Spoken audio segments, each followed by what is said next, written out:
Cantilever slab and cantilever beam का reinforcement कैसे provide करते हैं।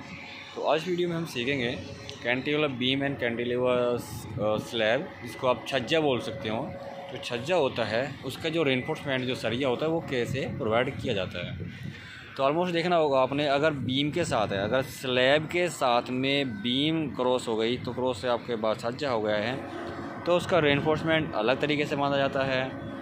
और जैसे आपका बीम आ गया सपोर्ट में, ये बीच में खाली हो चुका है, तो बीम से जैसे कि आपका डोर एंड विंडो होता है, तो डोर एंड विंडो के ऊपर जो आप छज्जा आता है उसका छज्जा या बीम कैसे प्रोवाइड होता है, तो वो आपको भी इस वीडियो में बता दूँगा मैं।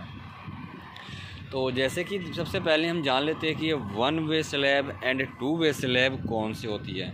तो काफ़ी लोगों ने कमेंट किया था one way slab two way slab में हम कैसे रेनफोर्समेंट कैसे प्रोवाइड करते हैं। तो जैसे आप देख पा रहे हैं कि इसमें कैसे पता करें कि ये स्लैब सब वन वे है या फिर ये टू वे स्लैब है। जैसे आप यहाँ पे देख पा रहे हो कि ये सपोर्ट्स हैं, जैसे कॉलम एंड ये कॉलम, और कॉलम टू कॉलम क्या गया हुआ है बीम। तो एक तो आपकी प्राइमरी बीम होगी, एक सेकेंडरी बीम होगी। तो कॉलम से कॉलम आपकी ये बीम हो गई प्राइमरी बीम, एंड जो बीच में कोई क्रॉस कर रही है ये वाला, ये आपकी सेकेंडरी बीम। ठीक है, तो ये मेन बीम हो गई एंड ये से क्रॉस बीम।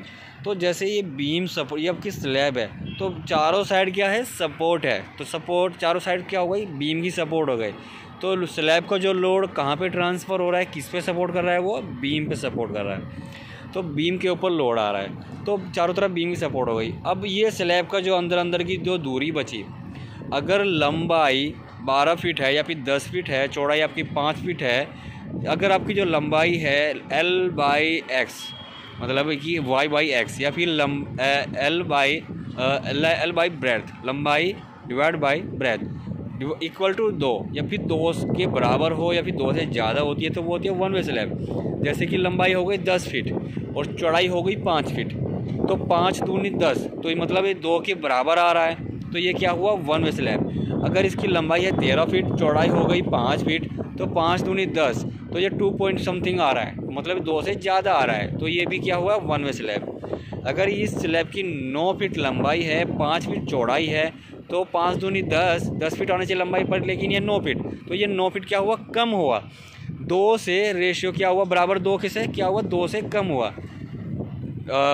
9/5, तो 5 दूनी 10 आना चाहिए, तो लेकिन यहाँ पे आ रहा 1.9 समथिंग आएगा। ठीक है, तो इस कंडीशन में क्या हुआ, ये टू वे स्लैब। तो टू वे स्लैब में क्या करते हैं एंड वन वे स्लैब में क्या करते हैं। वन वे स्लैब में क्या होगा, अगर ये लंबाई है, जो ये जैसे लंबाई होती है, तो इसमें क्या करते हैं, इस सपोर्ट से उस सपोर्ट तक पहले मेन बार डालते हैं।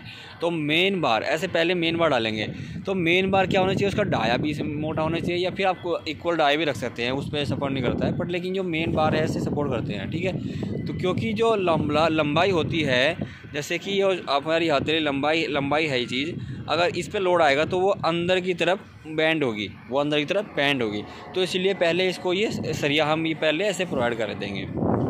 उसके बाद ये वाला जो क्रॉस है, ये वाला क्रॉस बार डाल देंगे। ये भी पूछा जाता है कि